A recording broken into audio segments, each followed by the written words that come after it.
recovery. He may be one of the lucky ones, that's the problem, I think isn't there are it? many more that won't be selected. Indeed, Definitely. but one success story at least. Charlotte, thank you for those. Let's take a look at the front pages of the morning papers, starting with The Sun on pension reform. Papers coming up shortly, but first, Charlotte with the rest of today's news. Thanks, Mark. England will face old adversaries Germany in the knockout stages of the World Cup.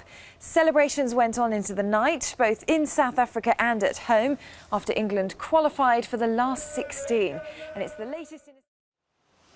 One bit of good news from the Gulf, at least. Charlotte, thank you very much indeed. Time for those papers now. Emma's joining us, technology and digital media correspondent for The Telegraph. Good morning and welcome once more. And it's, well, a Dear John letter coming from the government to public sector workers, it seems. Yes, Cameron's written to 6 million public sector workers to ask for their opinion on where the cuts should come when repaying this country's deficit. And the Times have actually done an interesting piece of research with Populus to look at the different opinions between private sector workers and public sector workers about how they think the cuts are going to be managed by the government. And they found that 71% of private sector workers believe that the 5-year plan will actually put the economy on a stronger footing, while 56% of public sector workers don't feel the same, but are obviously having more reservations. And so less than half, as well, of state employees, 47%, trust the coalition to make cuts without harming important services. So trust is an interesting word. Yeah, it's 62% for those employed privately. Yes. So one wonders what the coalition's expecting in this response. I know, it's a more touchy-feely way of sort of engaging about cuts, isn't it, with the exact people who the cuts will predominantly affect in the first instance. But I mean, I can't really imagine, you know, do you just sort of write back, Dear Dave, this is where I think, you know, this should happen. This is how I'd like to be hurt. Yeah, you know, I don't really...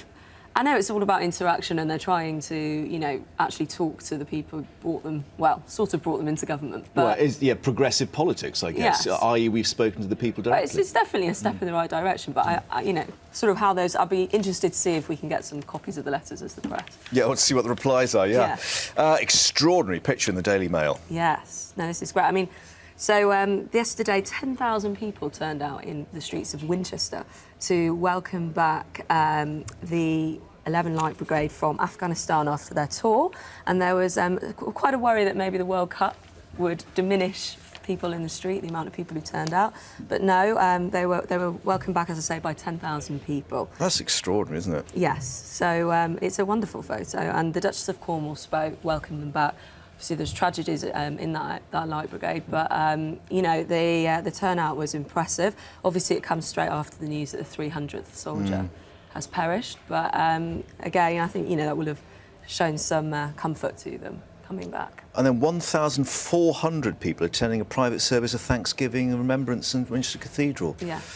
And I mean, it echoes what happens at Wootton Bassett, where, you know, ordinary people pay their own tribute to these men. And I think, you know, easier terrain for them to walk through the streets of Winchester than the deserts. But OK, Chelsea Barracks. Now, this has been rumbling on with the Prince of Wales, and yes. the Times has got some more detail here. Yeah, the full text of Prince Charles's letter to the Qatari Prime Minister has become available as there's a court case going on. Charles intervened, sent a letter requesting that instead of this big modern block to be built on the Chelsea Barracks, instead a more period piece be favoured, because he's sick of London, you know, state parts of London being ruined, real parts of our history. And the Candy brothers, who were commissioned to develop that particular property development for the Qatari Prime Minister, have now taken the Qatari Prime Minister to court, saying that they breached the contract because of this letter. And the Qatari Prime Minister is defending himself, saying that they didn't think they would get permission from the local council. Prince Charles has underlined certain words in this letter to give it more prescience. He also signed in Arabic when signing off at the bottom, and also enclosed a drawing from his favourite architect of what he thought would be a better, more fitting development. Which we haven't got, unfortunately, in the Times to see what it, you know, does it look like Poundbury? Yeah, he sort of says it's a more timeless effect that they should be going for. But he's been heavily criticised for, you know, abusing his power and stepping in. Right, now here's bad news for World Cup watchers. Every hour of TV increases the risk of fatal heart disease. Yes, there's Blimey. research done by the Medical Research Council. 13,000 healthy middle-aged men and women in Norfolk have been tested, and it's a 10-year study, so it's quite conclusive, and have found that 1 in 35 died from heart disease, and if they'd reduced what the study's saying, their average TV watching period from 4 hours to 1 hour, they would actually have reduced this risk. So what the quote actually says from the doctor who's carrying out, the author, that our bodies aren't designed to sit for long periods. So it's not actually watching bad television. No, you can watch anything. The fact you're still waiting for England to score another goal. Yeah. The stress in your heart. In particular might do it for you. Yeah, no, it's nothing to do with. They took away stress, exercise, etc. It's sitting still for a long period of time. OK. And we shall see what happens on Sunday, of course. Perhaps if we all jump up and down a bit instead of just sitting on the sofa when you know they're trying to score against Germany, might do us more good. Emma, thank you very much indeed for that. We'll see you again soon. You're watching Sunrise and on our website at skynews.com. Yeah, let's just hope it doesn't go to penalties, because Stuart Pearce may have to decide who takes the penalties. But there we won't. We'll put that out of our mind for the moment. David, thank you to you and all those fans there up early joining us on Sunrise. Thanks for that. What about a look at the weather? Yes. Oh, no, we're going to have a look at the emails first, because we've got, pensions rather sort of exciting people, is that right? Yes, a lot of people have been getting in touch this morning about these new planned changes for extending the retirement age. Liz says, I suppose we'll have to work till we drop to keep all those MPs and politicians who live off the taxpayer. Another person who calls themselves Viewpoint says, far from being bad news, it's a step forward. Ooh. People are living longer, many feel able to contribute to the workplace beyond the age of 65, and says some employers now need to rethink. Jay Wilkins thinks that, actually. She says, I think it'd be far better to adopt a system where there's a minimum age set and one can reach an agreement as to when this happens. She says, I'm almost at that age, but I have absolutely no intention of stopping work. But for other people, they say this is just the last straw. That's like Steve Reynolds. He's not very happy at all. No, indeed. And we'll be putting those points to Nick Clegg. He's joining us at 8:30 and see what he says about not just cuts in public service, but pensions as well. Now, what about a bit more on that sport? Jackie's down at Wimbledon for us. Have they banned the television screens down there for the football? Is that right? Yes, no football here. Football in a few hours' time. Thank you very much indeed for that. Sunny as well. And do I spot a few red figures popping up on the weather map? It's looking much hotter. I mean, today's not so bad, really. There'll be a bit more cloud around, temperatures down a notch, but the heat really building.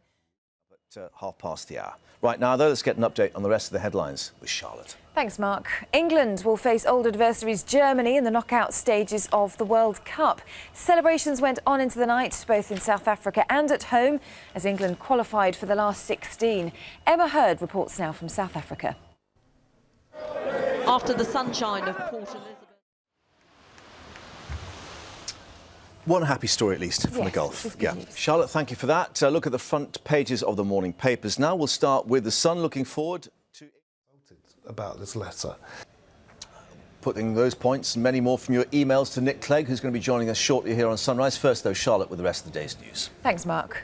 England will face old adversaries Germany in the knockout stages of the World Cup. Celebrations went on into the night, both in South Africa and at home.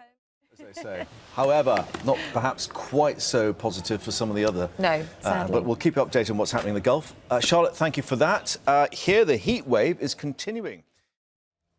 The live desk opens now from South Wales to New South Wales. The Welsh woman taking charge of a continent. A dozen dead after being struck by a high-speed train in Spain. And did a couple of lagers the night before relax England players ahead of victory over Slovenia. But first, at 9 o'clock, the government's unveiling plans to raise the state pension age for men to 66. Ministers will also outline the possibility of extending it to 70 over the coming decades. 6 million public sector workers are also being consulted on where future spending cuts should come. I think from an employee relations perspective,